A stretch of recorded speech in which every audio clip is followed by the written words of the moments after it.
La década del 60 es una década de una gran diversidad de propuestas artísticas, de movimientos, de tendencias, de estilos. Entre ellos, por ejemplo, estaba el minimalismo, como por ejemplo en el caso de la obra de Carl André, sobre la que estoy parada en este mismo momento.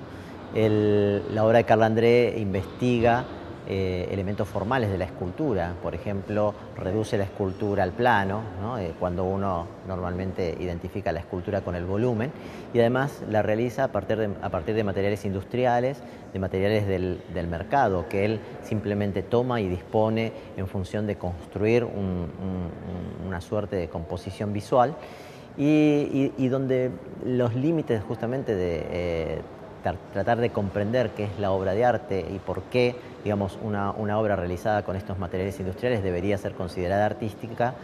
forman parte del tema central de su producción. Luis Benedit es un artista clave de la década del 70 en la Argentina. Es un artista que estaba muy interesado por comprender el comportamiento. Empieza a analizarlo primero en los animales, a través de una serie de laberintos, que son laberintos para ratas, para cucarachas, para peces, es decir, para distintas especies animales. Y luego en el año 1971 crea esta obra en la cual estamos ahora.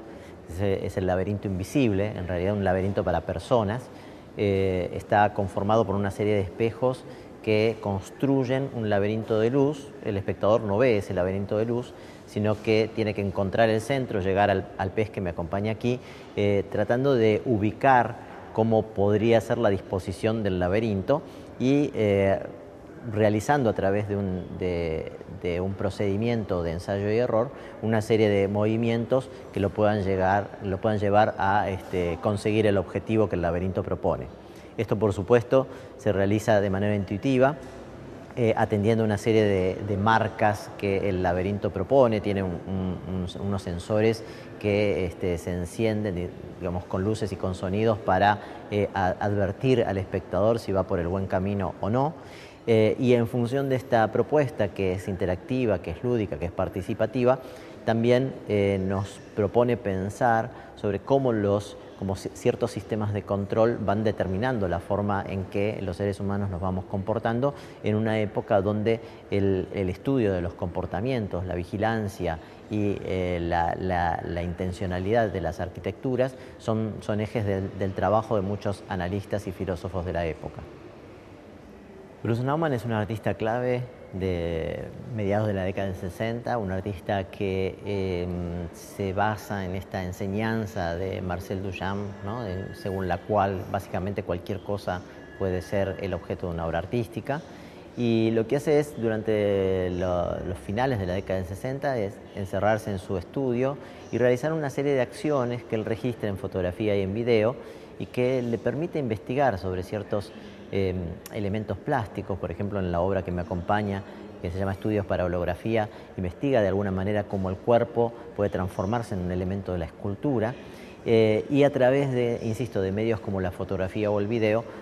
poder plantear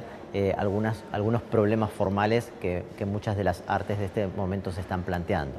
Él no tiene ninguna pretensión digamos, de crear una obra digamos, ubicada dentro de la tradición formal de las artes. De hecho, él busca el pequeño gesto, la pequeña acción, la acción cotidiana como parte de la construcción de su propia obra, y utiliza su cuerpo como soporte, lo separa, podríamos decir, de sus ritmos vitales, lo obliga a realizar una serie de acciones que en algunos casos son más absurdas, más lúdicas o más visuales, más plásticas, y todo esto lo realiza en función de comprender que la producción artística parte mucho más de un diseño o de una idea que del objeto terminado en sí, que en definitiva, en el caso de estas piezas, es más bien un proceso, es decir, algo que se va desarrollando en el tiempo, y no necesariamente el objeto terminado que estamos viendo, por ejemplo, detrás mío. David Lamelas es un artista argentino que tuvo una participación internacional muy destacada a partir del año 1968, cuando es representante argentino en la Bienal de Venecia. Ese mismo año es invitado a participar de una exposición que se llama Prospect 68, y en esa muestra presenta la obra que estamos viendo aquí, que se llama Análisis de la forma mediante las cuales los medios masivos dispersan la información.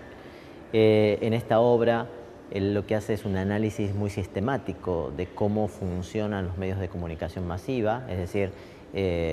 por un lado, cómo la radio está compuesta por una serie de pautas, música, publicidad o noticias, cómo los periódicos también construyen la información, el cine y la televisión, y lo va desarmando en una serie de medios. Nos propone aquí presenciar 6 horas de programación radial que están separadas en esas 3 categorías, luego el diario como el objeto que porta la información y una proyección que introduce una imagen publicitaria también como otro de los medios a través de los cuales la información masiva circula. También tenemos un pizarrón que nos pone de manifiesto cuál ha sido el objetivo de producción de la obra, porque, digamos, desenmascarar de alguna manera las formas en que la información circula es finalmente el objetivo de la obra. La obra de Osvaldo Romber es el resultado de un análisis muy sistemático y también muy pormenorizado de la forma en que se construye la historia del arte. Él utiliza reproducciones de obras artísticas claves de la historia y hace todo un análisis sobre el color, la pincelada, los valores, los tonos, el formato de la composición, es decir, desestructura todo aquello que nosotros vemos como armónico, como bello, como algo que fue construyendo nuestra mirada a lo largo de los siglos a través de las obras de los artistas históricos, y lo pone de manifiesto en realidad como un determinado tipo de construcción visual que nos de alguna manera nos induce a mirar de determinada forma, que nos pone en contacto con los elementos plásticos de formas muy precisas y que en definitiva construyen toda una mirada, construyen toda una sensorialidad y una sensibilidad hacia la producción artística, hacia la representación y hacia la imagen, que debería llevarnos también a preguntarnos cómo estas imágenes circulan en nuestra realidad y nos hacen percibir la realidad en la cual estamos insertos.